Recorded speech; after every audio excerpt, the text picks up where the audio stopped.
Hello, my friend. Today I will tell you another long-forgotten legend. Close your eyes and let the magic transport you to Middle-earth. Our journey begins.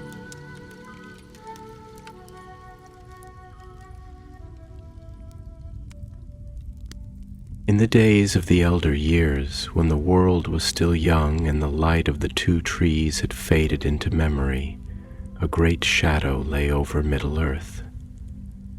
It was a shadow of malice and ruin, woven from the will of Morgoth, the first Dark Lord, who in his blackened halls beneath the earth schemed to make the world his own. He was not as other lords, for he was no mere king, nor even an elf of ancient years. He was one of the mighty Valar, once counted among the greatest, but who had turned to greed and cruelty, and named himself master of all that dwelt beneath the sky.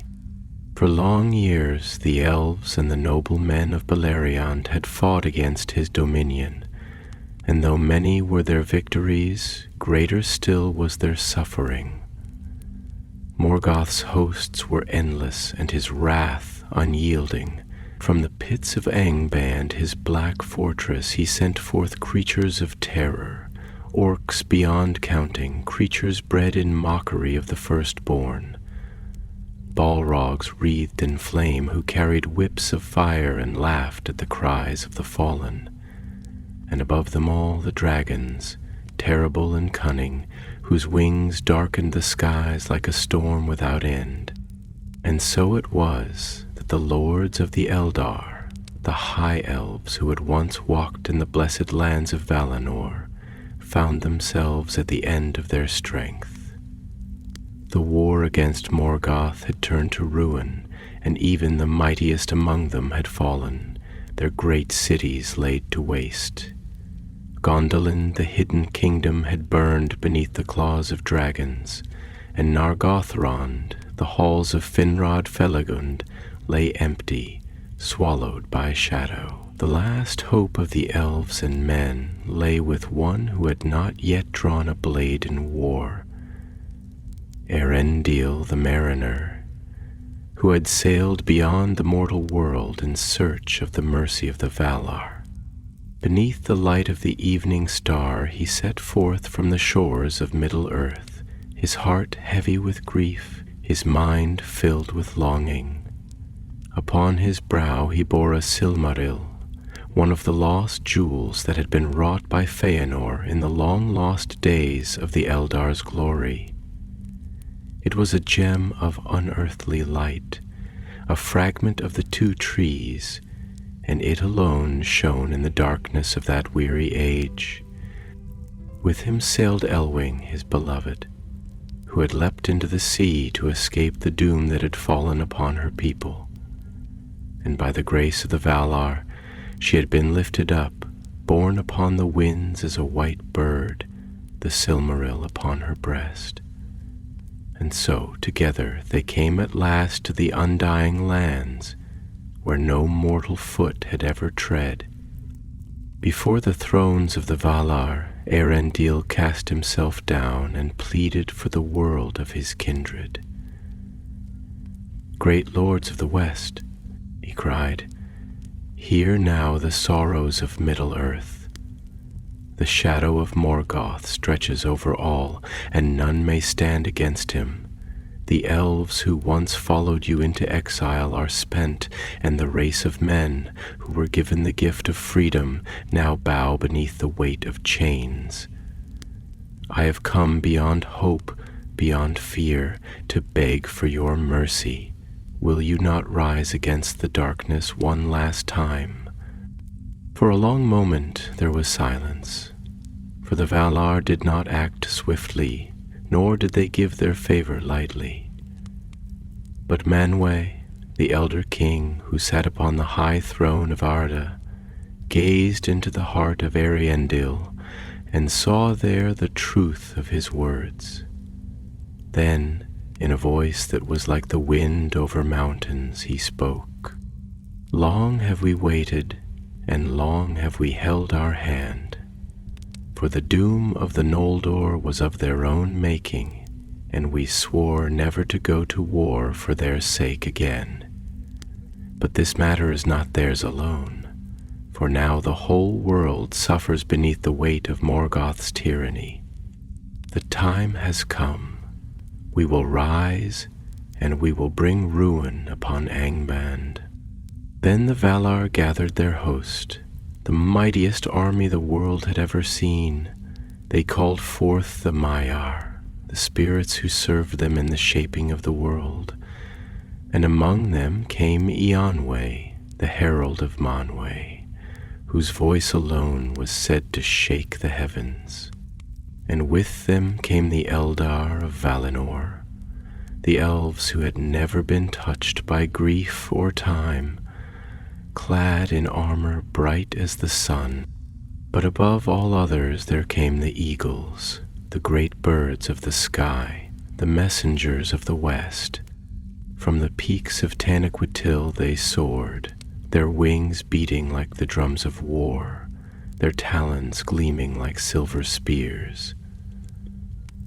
And at their head flew Thorondor, mightiest of all creatures of the air, whose wingspan darkened the land like a thundercloud. Then did the host of the Valar set forth upon the great sea, and the waters trembled at their passing.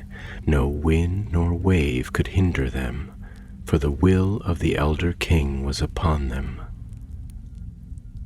And as they came at last upon the shores of Middle-earth, the sky burned with the light of a new dawn.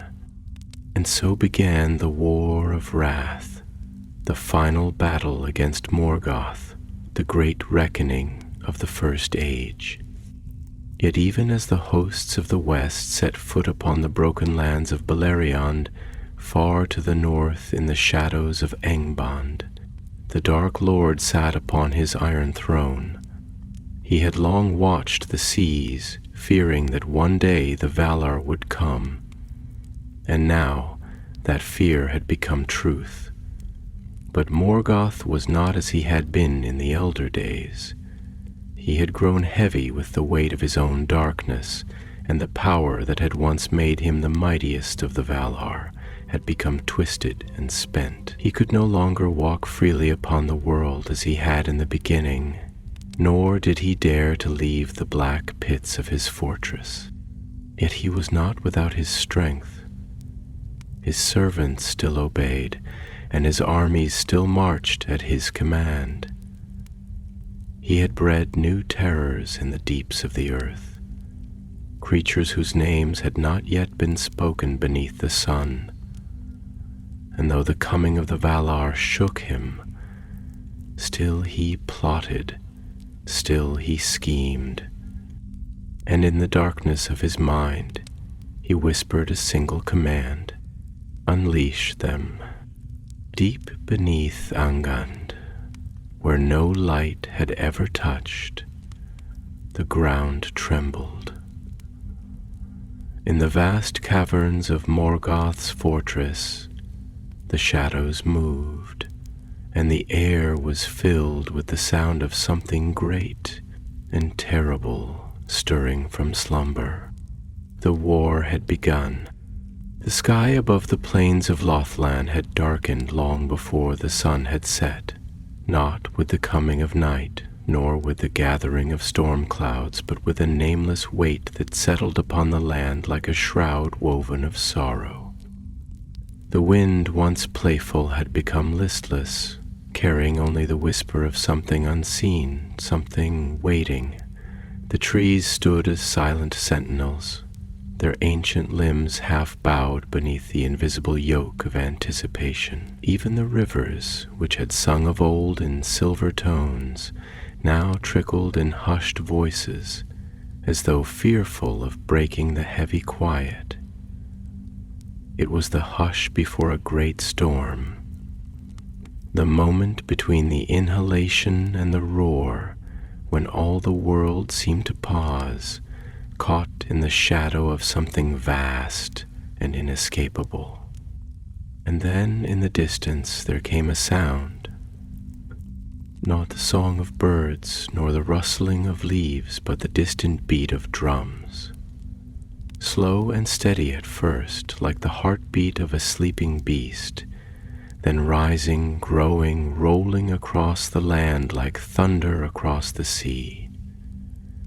The ground beneath the feet of elves and men trembled, a shiver that ran deep into the bones of the earth itself, as though the land had suddenly remembered fear. Upon the high hill of Silmarillion, Iranian Gil-galad, last of the high kings of the Noldor, stood with his hands clasped behind his back, his silver yubo cloak rippling faintly in the breath of the coming night.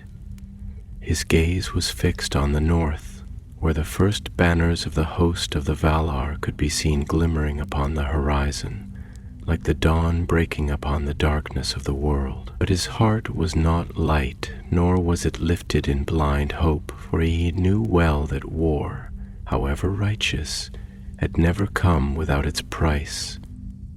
Beside him, Elrond, half-elven, young still in the reckoning of the Eldar, but bearing already the weight of wisdom beyond his years, turned his gaze toward the king, watching the quiet solemnity upon his face. There was something in Gil-galad's eyes that was unreadable, something distant, as though his thoughts wandered through ages yet to come. "The hosts of the west have come at last," Elrond murmured, his voice carrying a weight that belied his youth. "And yet you do not smile, my king. Should this not be a moment of great joy, or at least of relief? We have waited long for this day."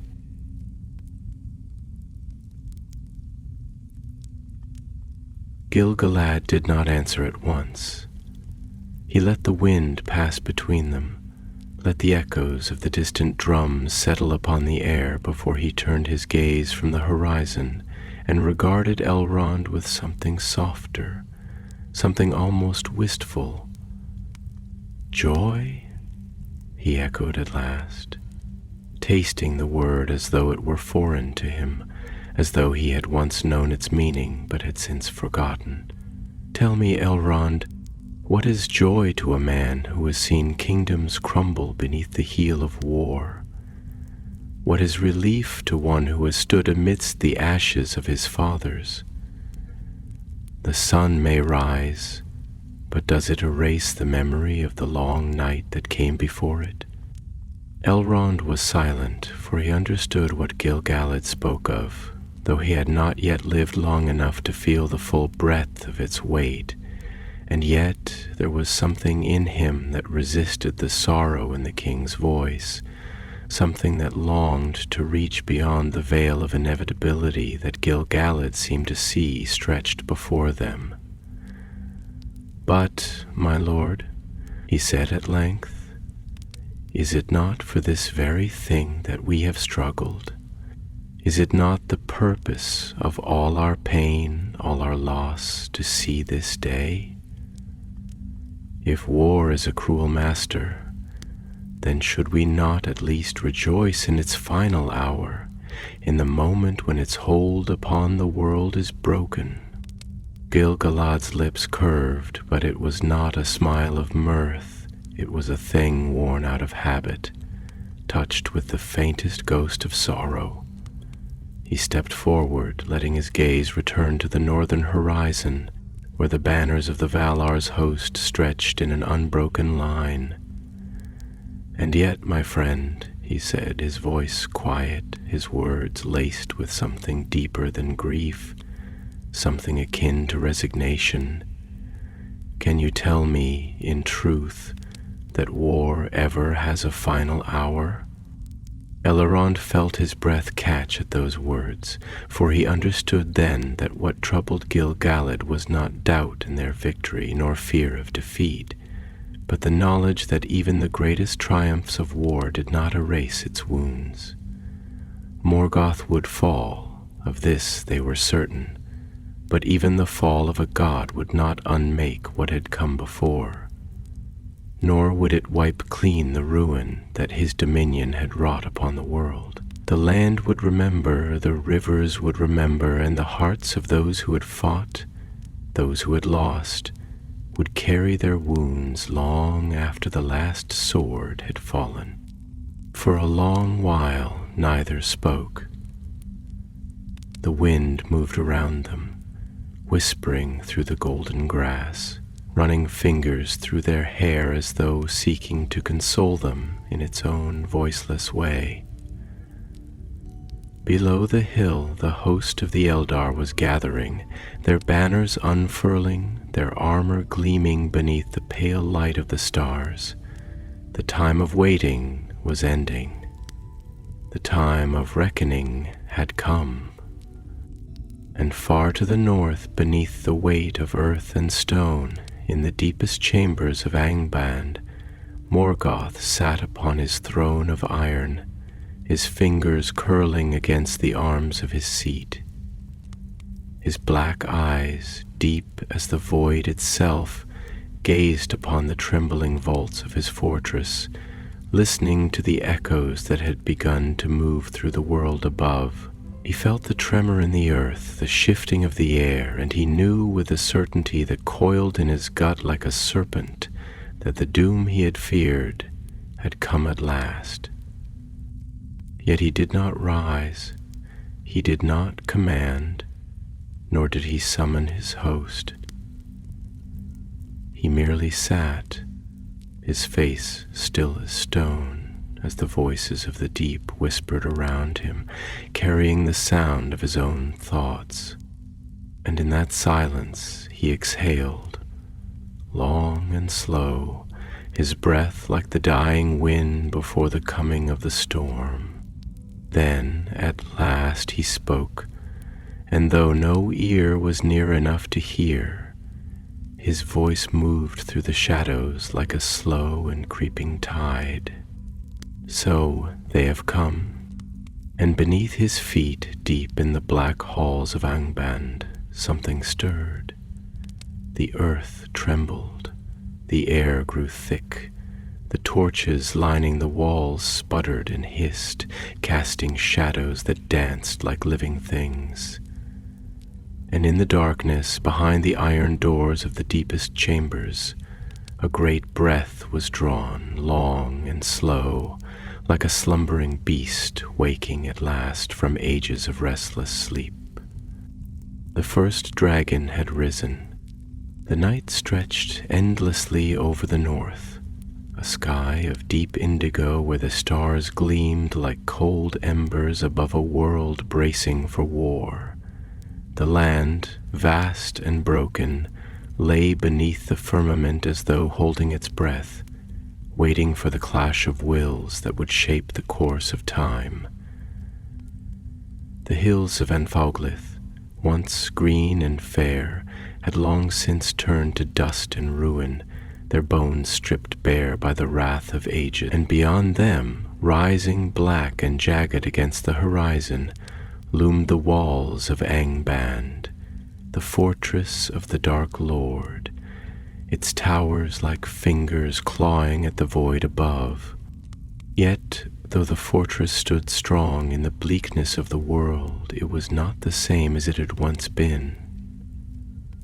The weight of time had settled even upon the house of Morgoth, not in ruin, but in slow decay of another kind.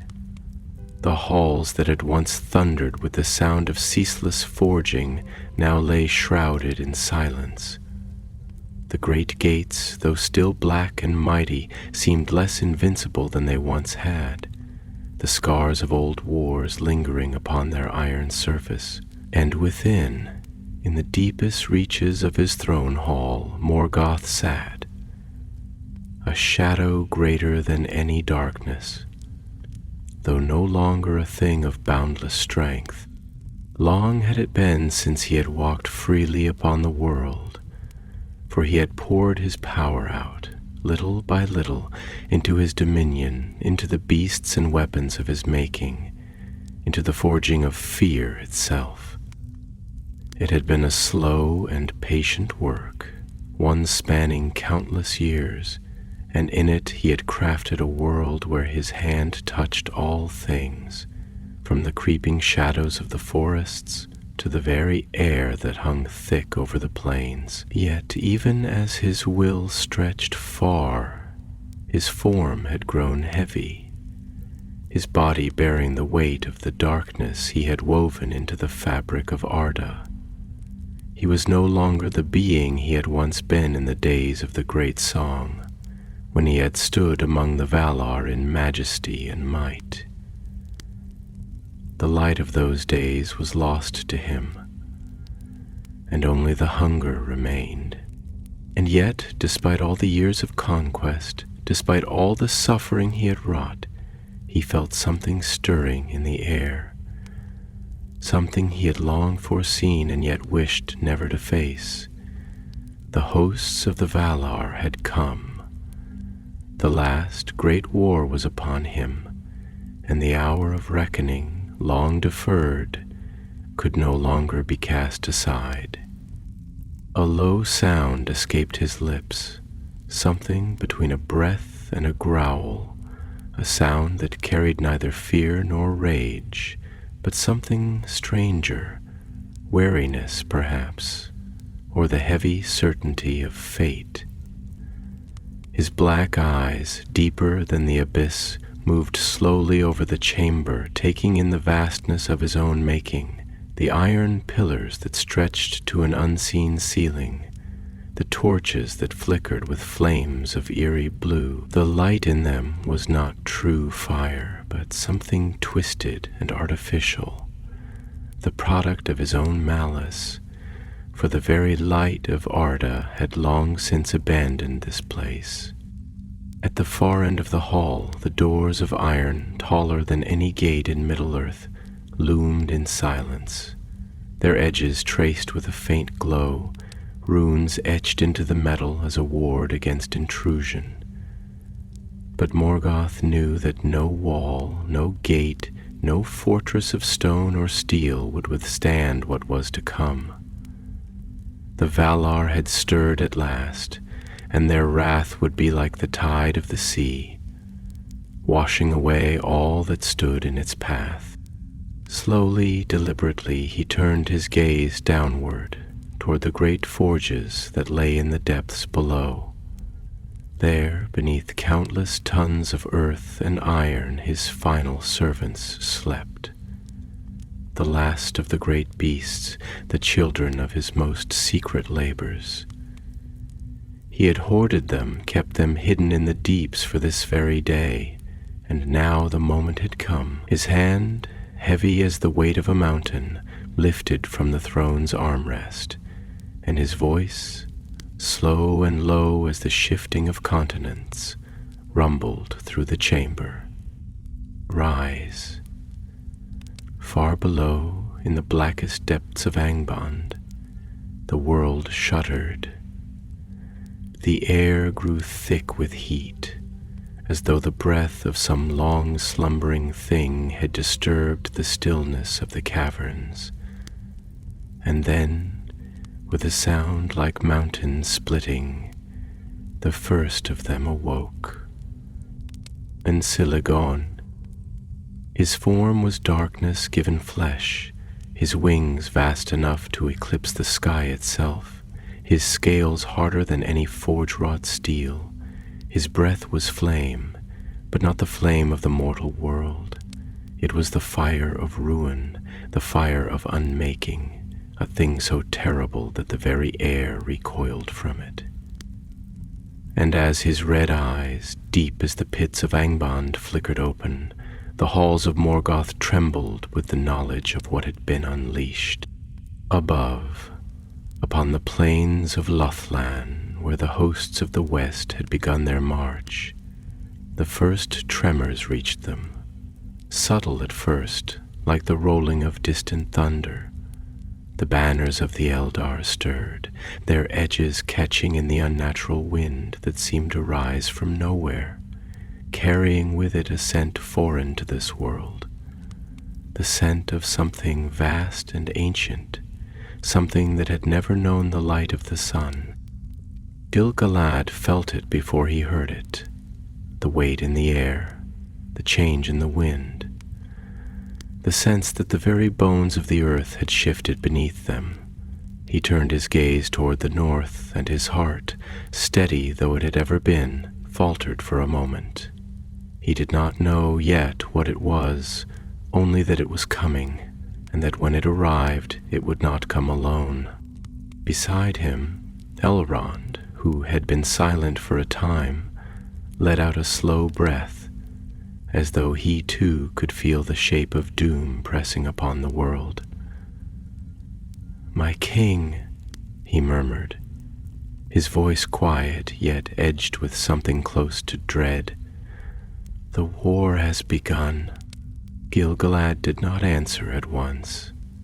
His gaze remained fixed upon the horizon where the stars still shone with distant, indifferent light.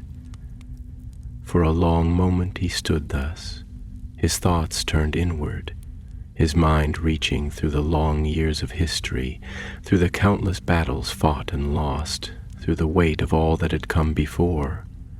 Then at last he exhaled and turned his eyes back to his people, his warriors, his kin. "We have waited long enough," he said, his voice steady, unshaken. "The world has been given over to darkness for too long. No more. Let the last war of the First Age be begun in full." And so, beneath the cold stars, the hosts of the Valar and the Eldar of Middle-earth took up their arms, and with banners unfurled, with the wind at their backs and the weight of history upon their shoulders, they marched into the night. Far above them, upon the highest peak of Angband, where the night was thickest and the sky seemed to quiver beneath the weight of unseen wings, something vast moved in the darkness, and the first cry of the dragons rose into the air, a sound that had not been heard in Middle-earth since the making of the world. The sky, once a vast canopy of quiet stars, now trembled beneath the slow, inevitable approach of war. The host of the west moved forward beneath that sky, their banners unfurling like rivers of silver and gold, their armor glinting with the last glimmers of starlight before the dawn. But the dawn did not come. The horizon remained shrouded in a strange and unnatural gloom, a twilight born not of the turning world, but of something deeper, something older than even the grief that had shaped this land. The very air had changed, thickened with the weight of unspoken doom, as if the land itself knew what was to come and recoiled from it. Gil-galad rode at the head of the host, his silver dew cloak trailing behind him like a river of light in the gloom. His face, though young in the reckoning of the firstborn, bore the weight of centuries, the quiet grief of one who has seen too much and yet must bear the burden of seeing more. The wind caught in his dark hair, pulling it back from his brow, and he turned his gaze northward to where the towers of Angband loomed like jagged teeth against the distant star. He felt the pull of time in that moment, the slow weaving of fate that had drawn all things toward this final reckoning. Beside him, Elrond rode in silence, his own thoughts a storm of doubt and resolve. He had seen war, though not yet on this scale, and he had known sorrow, though never so vast as that which stretched before them now. He looked to his king, seeking some sign of certainty, some anchor in the shifting tides of destiny, but Gil-galad's expression remained unreadable. The High King's eyes were distant, locked upon the darkness before them, and when he finally spoke, his voice was quiet, heavy with the weight of thought. "The world trembles, and yet the stars do not fall," Gil-galad murmured, almost to himself. It is a strange thing, is it not, that we stand on the brink of ruin, and yet the heavens remain unchanged. The stars shone when we first awoke in Quivionine, and they shine still, as if unmoved by the tides of our grief, untouched by the fire and shadow that has burned this world. Elrond considered his words for a long moment before answering. "Perhaps it is because they do not belong to us," he said at last. "They were set before our time, before even the days of the trees. They are older than our wars, older than our sorrow. They have seen the making of the world, and they will see its unmaking, and yet they will remain. Perhaps that is their wisdom, to watch and not to grieve." Gil-galad turned to him then, a flicker of something, perhaps amusement, perhaps sadness, passing through his gaze. "Is that what you believe? That wisdom is the absence of grief?" Elrond hesitated. He had not meant it so, but now, hearing the words from another's lips, he felt their coldness. He frowned, searching for something deeper in himself, something truer. "No," he said finally, his voice softer, more uncertain. "I do not believe that, but I wonder, if the stars do not grieve, does that make them wise or only distant?" Gil-galad did not answer immediately. His gaze drifted back toward the north, toward the looming weight of Angband, where the darkness seemed to pulse like a living thing. "Perhaps," he said at last, "wisdom is not to grieve less, but to grieve well." Elrond turned those words over in his mind, weighing them, testing their shape against his own heart. To grieve well. It was a strange thought, and yet it settled within him like a stone cast into deep water, sinking down into places he had not thought to examine before. The silence stretched between them, but it was no longer an empty silence. It was filled with thought, with meaning unspoken, with the quiet understanding of two souls standing upon the edge of something vast and unknowable. The wind moved between them, carrying with it the scent of cold stone and distant fire, the echoes of a world preparing for its own undoing. And then, from the north, there came a sound, a low, shuddering tremor, felt first in the bones, in the marrow of the earth itself, before it rose into the air, into the sky. It was not the sound of wind, nor water, nor even the drums of war. It was the sound of something waking. Far beneath the blackened peaks of Dengarodrim, in the deep places of Angband, the great vaults of the world shuddered, and fire licked at the darkness. Uncalagon, mightiest of Morgoth's creations, stirred in his prison of stone, his vast wings shifting, his talons curling against the bedrock. He had slept long, too long, dreaming only of fire and ruin, waiting for the call of his master, and now at last that call had come. His red eyes flared open, casting a terrible light into the gloom, and with a single shattering cry he rose. Above, the sky trembled. The air turned thick, heavy, pressing down upon the world like the weight of an unseen hand. And in that moment, Gil-galad knew. The war had truly begun. He turned to Elrond, his voice low but steady. "We march," he said, "not for victory, not for glory. We march because we must, because the world cannot bear this shadow any longer.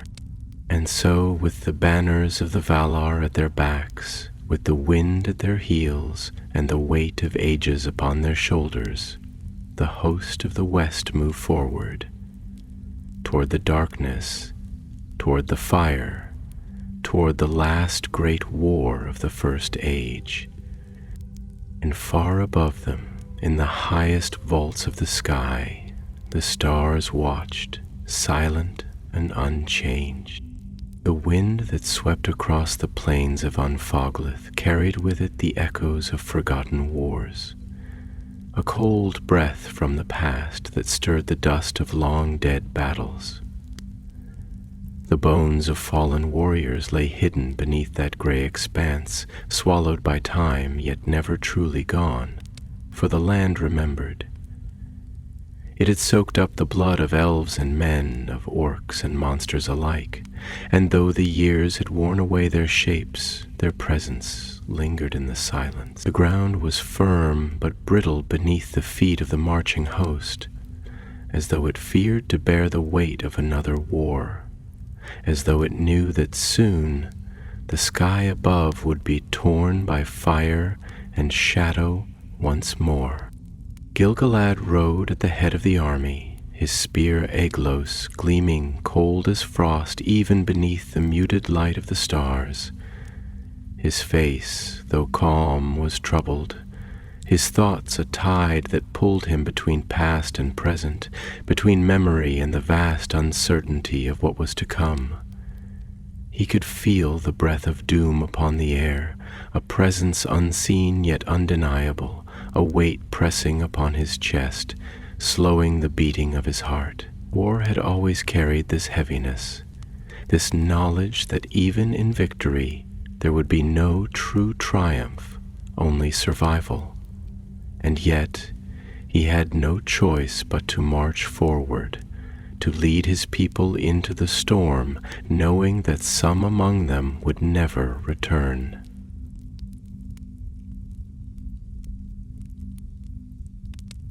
Beside him, Elrond rode in silence, his gray eyes cast toward the northern horizon, where the first fires of Angband flickered like distant embers, a promise of the wrath that awaited them.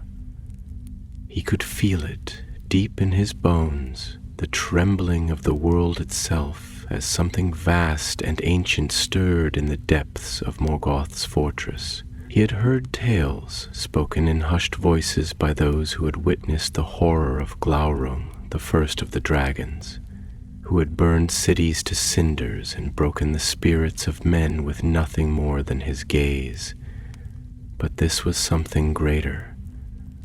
This was not merely a beast of war, but a storm given flesh, a shadow that would blot out the stars. And Calagon had awakened. For a long time neither of them spoke, and the silence between them stretched, filled only by the rhythm of hooves upon the earth, by the distant clang of armor, by the murmurs of soldiers preparing themselves for the battle to come.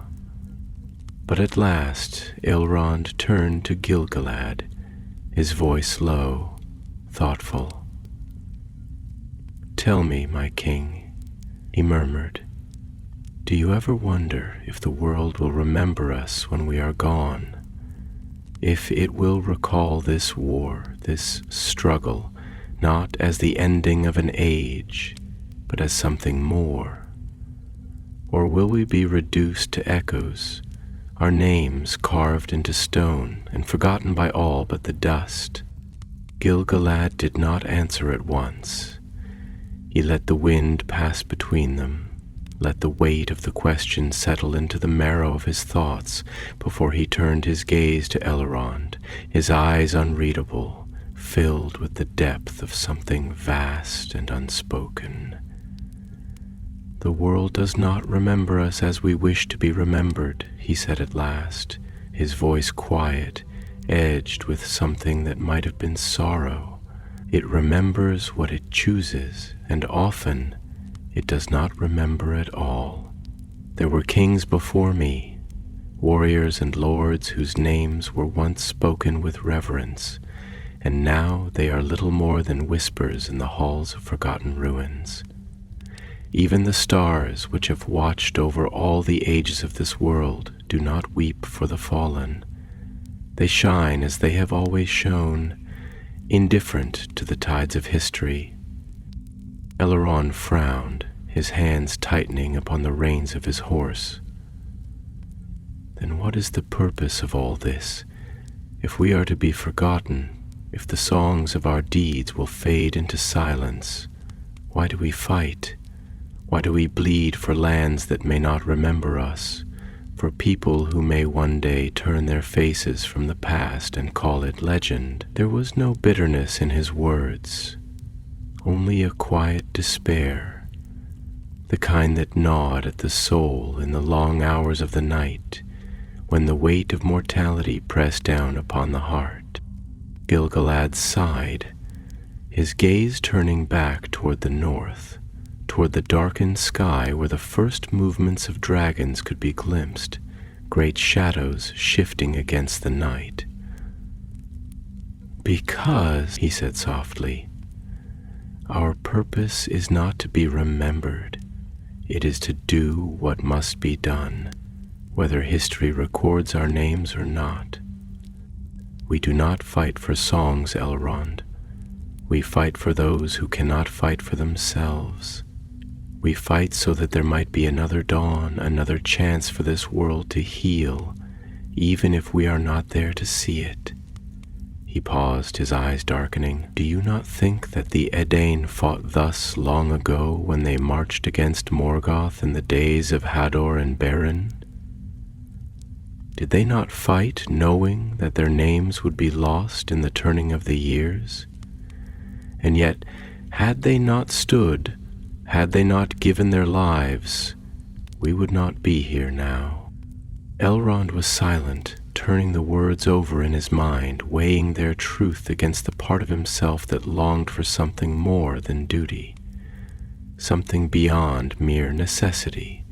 But as he looked upon the vast host before them, as he beheld the banners of the Valar, the unbreakable line of the Eldar, the determined faces of men who had left their homes behind to stand against the darkness, he knew that Gil-galad spoke truly. To seek remembrance was to seek the wind, to grasp at something that would slip through the fingers no matter how tightly one held on, but to stand, to fight, to endure. This was the only thing that mattered, the only thing that had ever mattered. And so, with the last vestiges of doubt fading from his heart, he turned his gaze forward once more, to the storm that awaited them, to the fire and shadow that would soon engulf the world. And as the first tremors of battle began to shake the earth, as the roar of Encalagon split the heavens and the sky above them turned to flame, he whispered, almost to himself, "Then let us make a stand worth forgetting." And with that, the war began in earnest. The sky was torn asunder. The firmament, once dark and still, now trembled beneath the weight of a fury not seen since the world was young. Fire and shadow warred for dominion in the heavens, vast wings beating against the wind, sending torrents of hot air rolling across the desolate plains. The ground itself trembled, as though recoiling from what had been unleashed, as though the very bones of the world groaned under the weight of the storm. And there, standing upon the blackened fields of Anfalglith, between the ruined lands and the last hope of the free peoples, the host of the Valar met the darkness at last. Gil-galad stood at the forefront, his spear Aeglos gleaming even amidst the smoke and flame, its frost-white tip a stark defiance against the heat that surged toward them.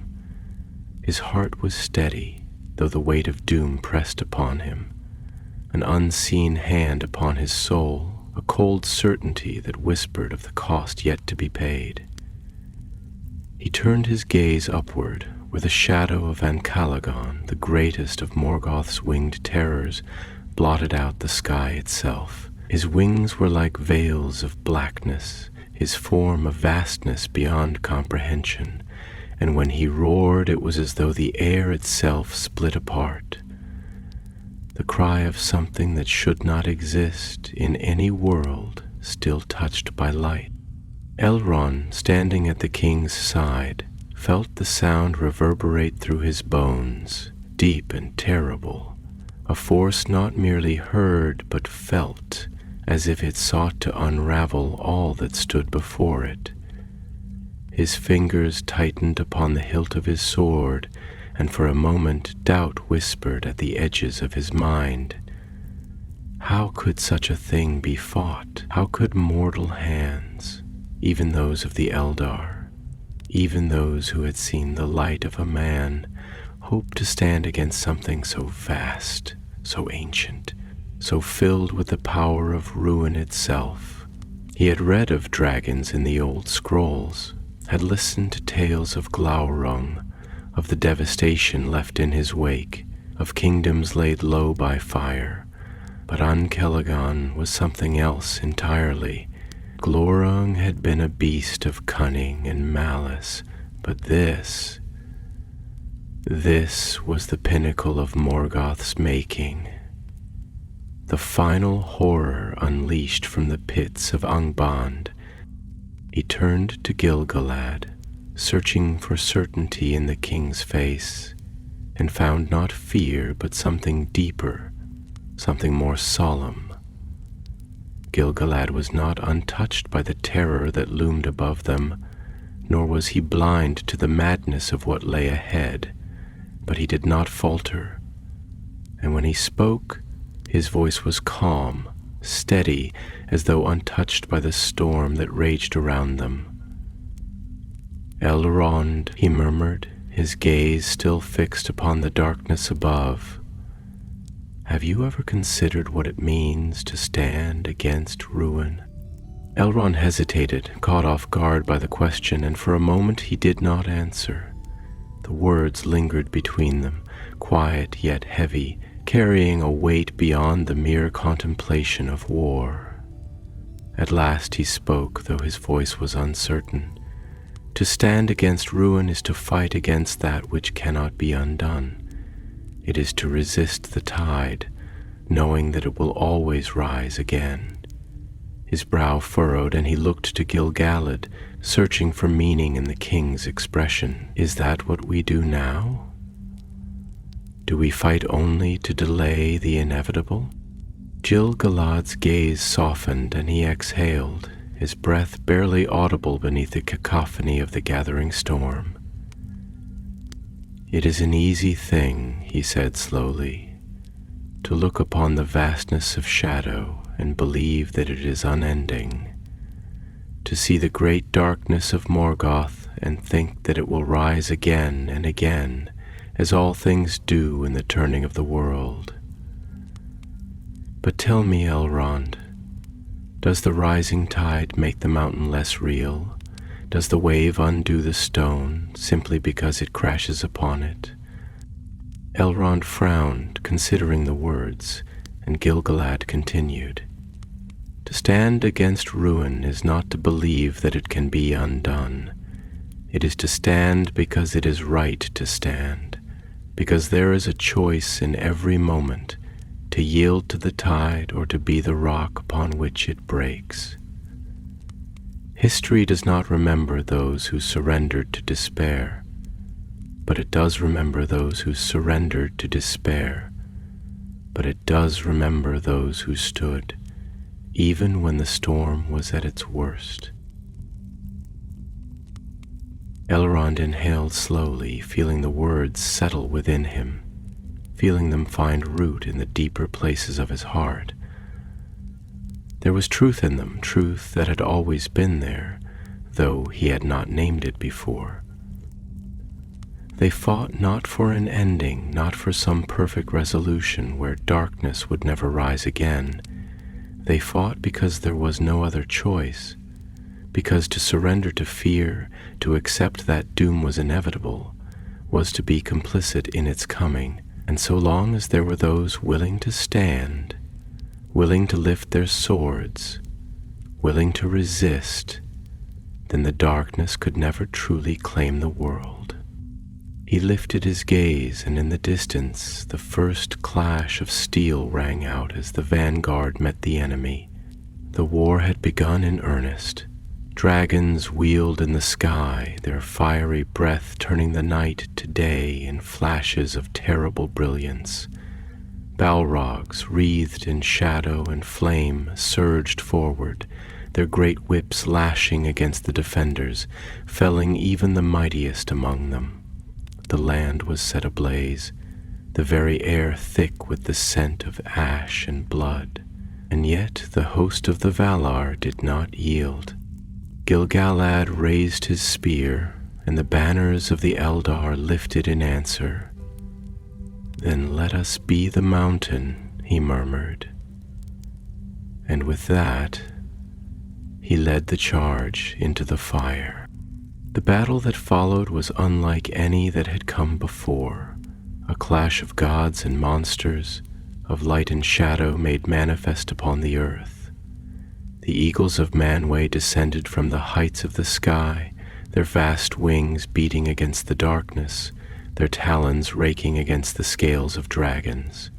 Beneath them the elves fought with the fury of those who had known loss beyond measure, their blades flashing in the firelit gloom, their voices rising in songs of defiance even as they fell. The earth trembled beneath their feet, torn by the force of the conflict, and in the depths of Angband, Morgoth, the first and mightiest of all evils, sat upon his throne, listening to the sound of his empire unraveling.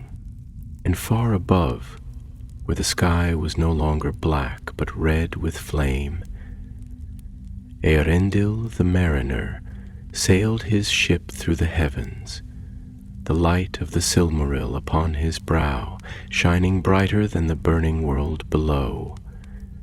The time had come, and Calagon had risen, and now he would fall.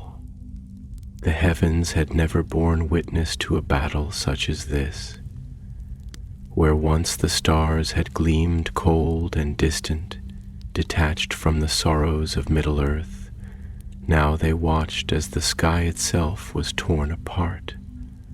Clouds of blackened smoke, thick as the weight of ages, rolled like sentient things across the firmament, choking the light of the Valar's banners below, blotting out the sight of the earth beneath them.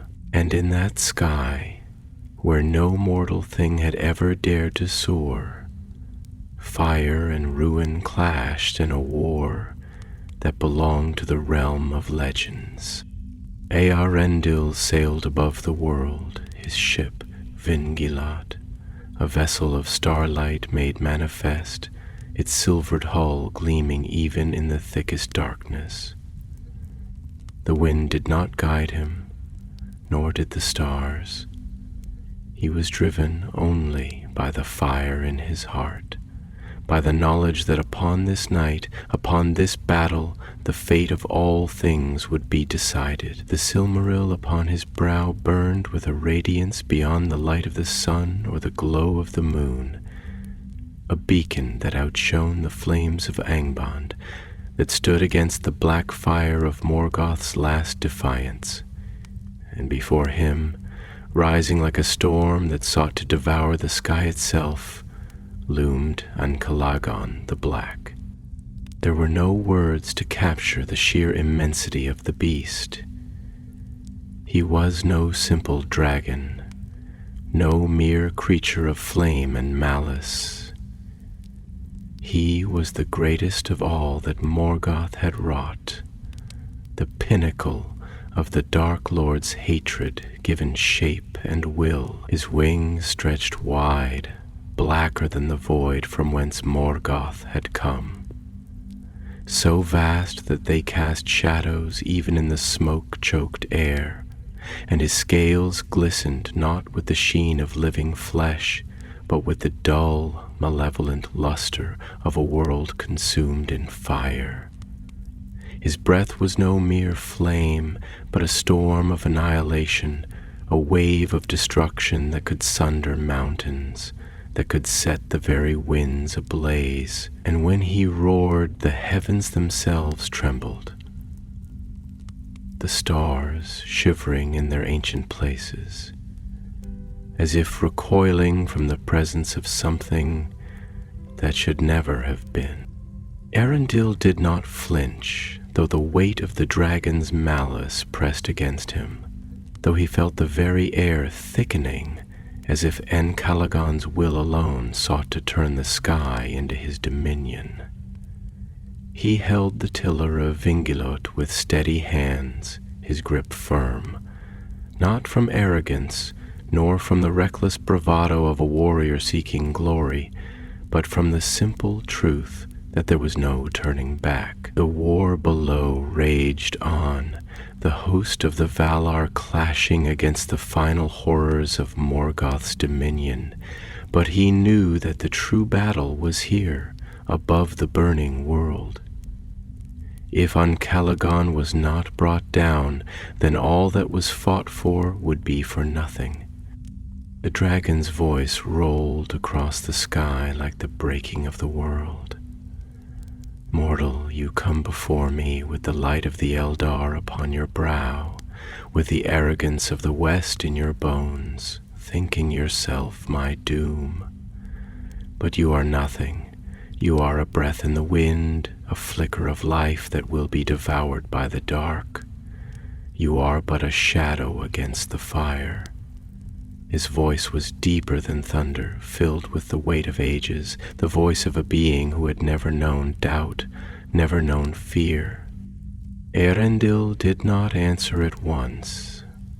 He merely watched, his breath steady, his mind calm, though his heart was filled with the echoes of all that had come before.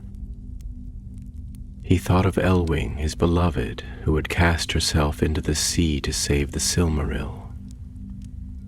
He thought of the scattered remnants of his kin, those who still clung to hope in the ruins of their fallen homes. He thought of the Edain, of the blood of men who had suffered long under the yoke of shadow, and he thought of the Valar, of their judgment upon the world, of the choice they had given him to stand here now, alone against the might of Morgoth's last creation. And then he spoke. You are vast, Encalagon. You are mighty beyond the reckoning of any creature upon this world. But for all your greatness, you are bound to the will of another. You are not free. You are not your own. His voice was quiet, yet it carried across the sky, clear and unwavering. You call me a shadow against the fire, and perhaps that is so. But even a shadow may stretch across the flame if the light behind it is bright enough. And this light, he touched the Silmaril upon his brow, and in that instant its radiance flared, illuminating the sky as though the sun itself had risen within the heart of the battle, is greater than any darkness you have ever known. Encalagon shrieked, recoiling as the light struck him, his wings flailing against the air, his massive form twisting in agony. For a moment the night was turned to day, and below, upon the plains where the host of the Valar fought still, warriors turned their eyes upward, their battle momentarily forgotten as they beheld the sight above them. Two figures, one vast, one small, locked in combat beyond the reach of mortals. Then the dragon roared, and his fury became a storm. With a single beat of his wings he surged forward, his maw opening wide, and from his throat came a torrent of flame, a fire blacker than the void, a fire that consumed all in its path. Vingla tilted, narrowly escaping the inferno, but the heat seared through the silvered hull, and Eärendil felt its wrath even through the protection of the Valar. He clenched his teeth, gripping the tiller tightly, knowing that there could be no retreat. This was no battle of swords, nor of simple might. This was a war of will, a contest of forces beyond flesh and steel. It was light against dark, defiance against dominion, the last gasp of hope against the vast and endless hunger of ruin. And so they clashed. Vingilot wheeled and dived, its silver light carving through the darkness, while Calagon raged, his vast bulk moving with a speed that belied his size, his great tail lashing against the heavens, sending shock waves through the very fabric of the air.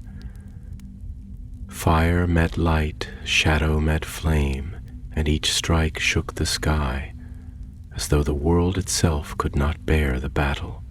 The stars flickered, the winds howled, and below, the war upon the land reached its crescendo as the Valar's host pressed forward, breaking the last defenses of Angband, while Morgoth, seated upon his throne, listened to the sky above and knew at last.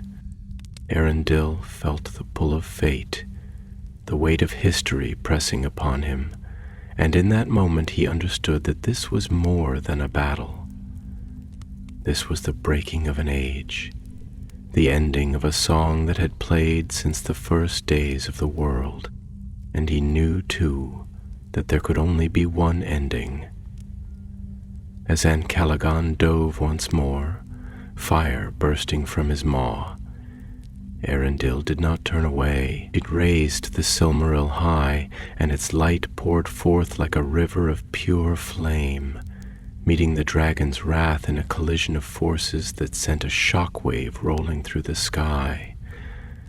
And then, with all the strength he had left, with all the will of those who had come before, he drove Vingilot forward, his blade flashing, his spirit unbroken.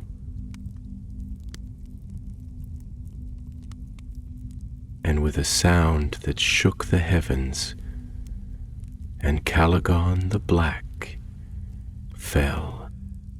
For a moment, time itself seemed to shatter. The sky, which had been a battlefield of fire and light, stood frozen, as if the very heavens recoiled from what had just transpired. Then, with the force of a world breaking, Calagon fell. The vast shadow that had loomed over Middle-earth, the terror that had stretched its wings across the firmament like a black sun, was cast down from the heights, and as he descended, his ruin became a spectacle of devastation beyond reckoning. His great body, larger than the peaks of Thangorodrim themselves, twisted and writhed in the agony of his fall, his vast wings burning as they tore through the air, scattering storms of embers like the dying breath of a god. The wind howled in protest, the clouds breaking apart as the beast plummeted, and below, the warriors of both light and darkness turned their eyes upward, their battles forgotten, as the living mountain of shadow hurtled toward the earth. The impact came like the unmaking of the world. The peaks of Thangorodrim, the blackened towers of Morgoth's dominion, the mountain strength-holes that had loomed over Angband since the First Age had begun, shattered beneath the weight of the beast's body. A sound rose from the depths of the ruined fortress, not merely the breaking of stone, but something deeper, something older, the wail of a kingdom undone, the last cry of a power that had endured for ages, but could endure no longer. The very bones of the land cracked beneath the force, and for miles around, the earth trembled as though caught in the grip of an earthquake sent to end all things.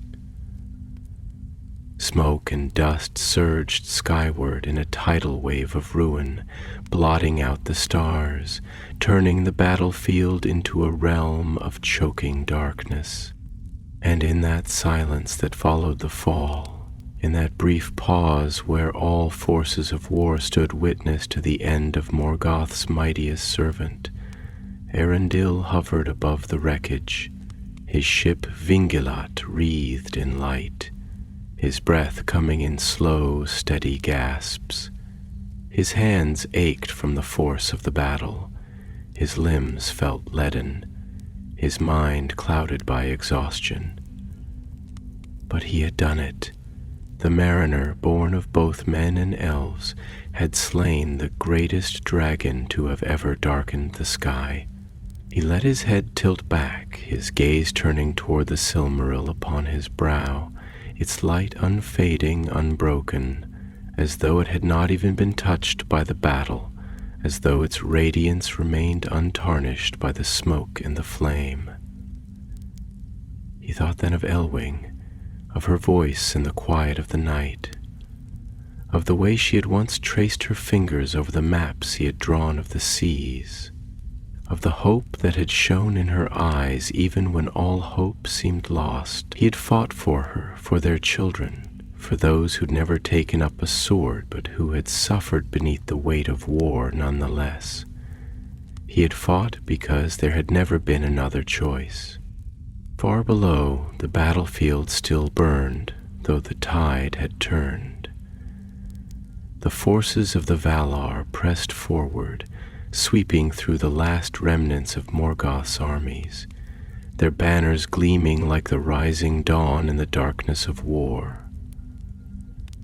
The Balrogs, once feared as the greatest of Morgoth's captains, were driven back, their fires dimming beneath the relentless advance of the Maiar and the Eldar. The Orcs, who had once numbered beyond counting, now fled in disarray, their will broken with the fall of their mightiest lords. It was an ending written in fire and blood, but it was an ending nonetheless. Gil-galad stood amidst the ranks of the Noldor, his spear Eglos planted into the ground beside him, his gaze locked upon the distant ruin of Angband. He had seen many things in his years as king, had witnessed the fall of his kindred, the slow breaking of his people's dominion in Middle-earth. He had known loss beyond words, had walked the battlefields of Beleriand and seen the corpses of friends and foes alike left to the slow work of time. But never had he witnessed something like this, the destruction of a fortress that had stood longer than any city, the sundering of mountains that had once seemed immutable, the death of a power that had shaped the very course of history itself. And yet, for all its magnitude, for all the grandeur of the fall, he did not smile. Victory had come, but at what cost? How many lives had been offered upon the altar of this war? How many souls had been torn from the world to bring about this moment? Elrond, standing beside him, exhaled slowly, his fingers tightening around the hilt of his sword. His mind was a storm of emotions, of thoughts that struggled to find their shape amidst the chaos.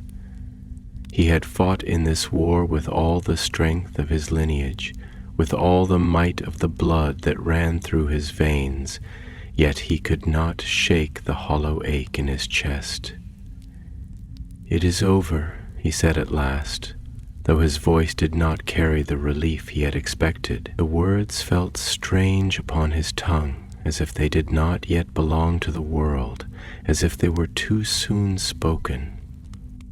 Gil-galad did not turn to him. His gaze remained upon the ruined stronghold, upon the broken gates of Angband, where the last echoes of Morgoth's reign were being silenced. "No," he murmured, and his voice was quiet, almost distant. "Not yet." Elrond frowned, following his king's gaze toward the shattered stronghold. What more is there? Morgoth's armies are scattered, his great beasts are slain, his captains are fallen. There is no power left to fight. But even as he said the words, doubt crept into his thoughts. He knew, better than most, that evil did not die so easily. That darkness had roots deeper than the earth itself. Gil-galad turned at last, and in his eyes was something Elrond had never seen before.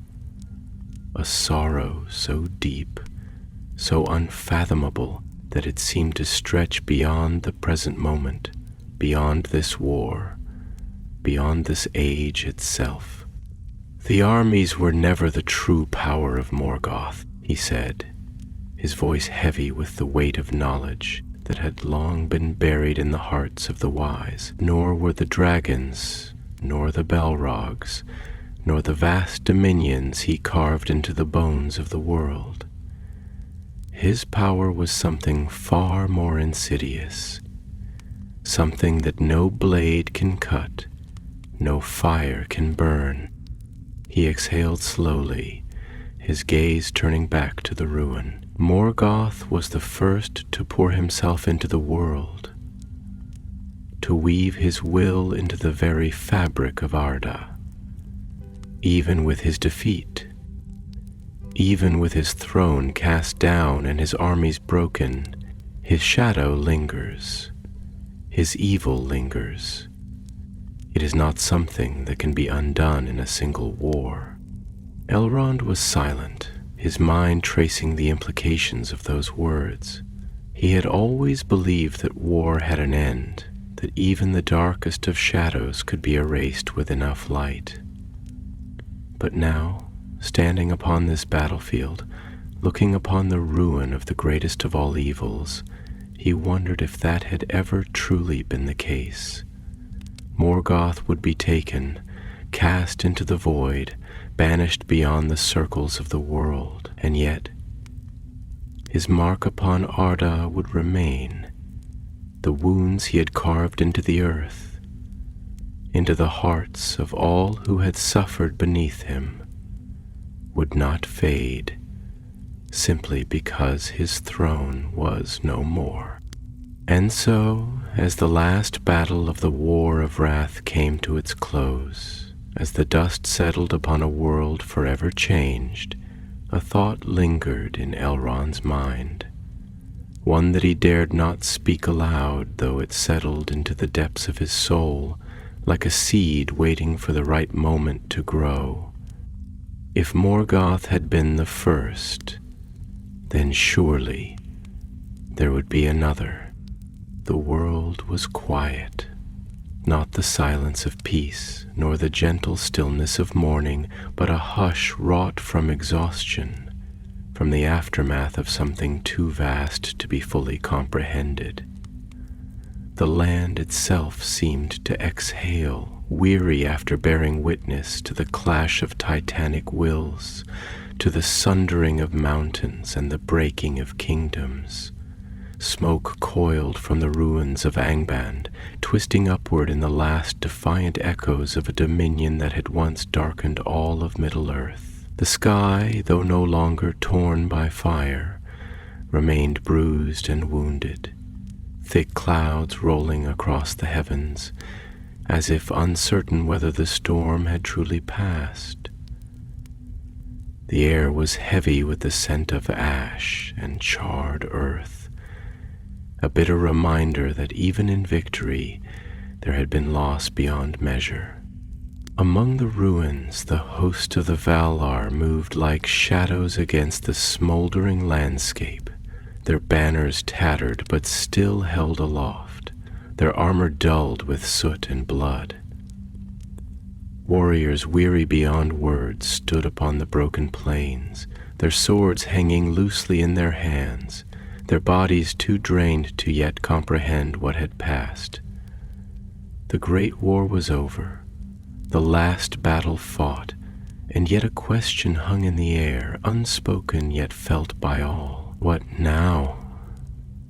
What did one do when the enemy they had fought for centuries was finally cast down? How did one rebuild after such devastation, after the very world itself had been reshaped by wrath?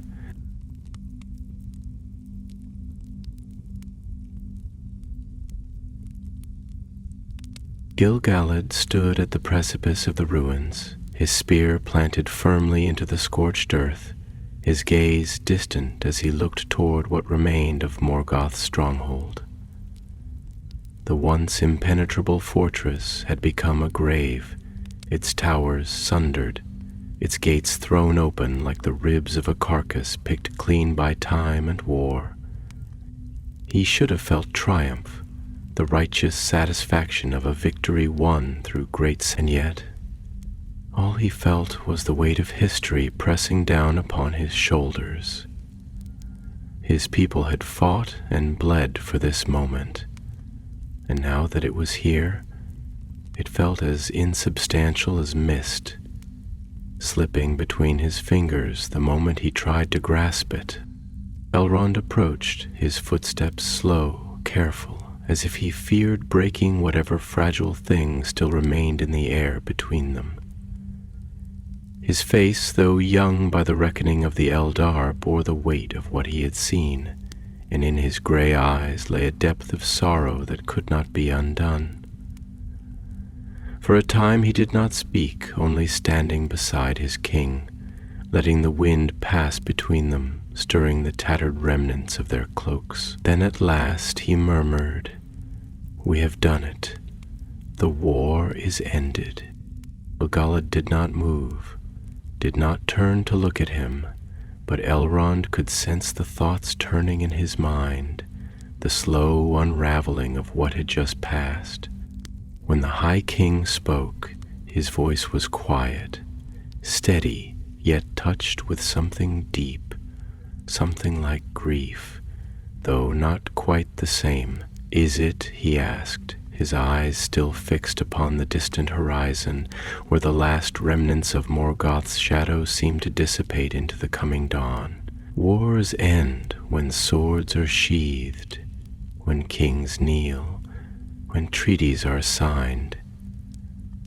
But this war was not one of crowns or borders, Elrond. It was not a thing of men and their feuds, nor of land to be claimed. This war was the breaking of something older, deeper, and I wonder, can such a thing ever truly be ended? Elrond furrowed his brow, his grip tightening upon the hilt of his sword. He wanted to believe that there was an answer to that question, something firm, something that would grant meaning to the devastation they had just endured. But as he looked upon the ruins before them, upon the remnants of Morgoth's dominion, he realized that he was uncertain.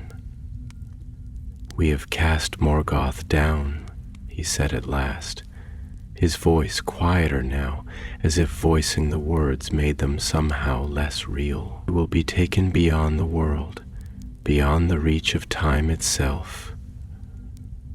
If he was the root of all darkness, then surely, with him gone, the world will begin to heal."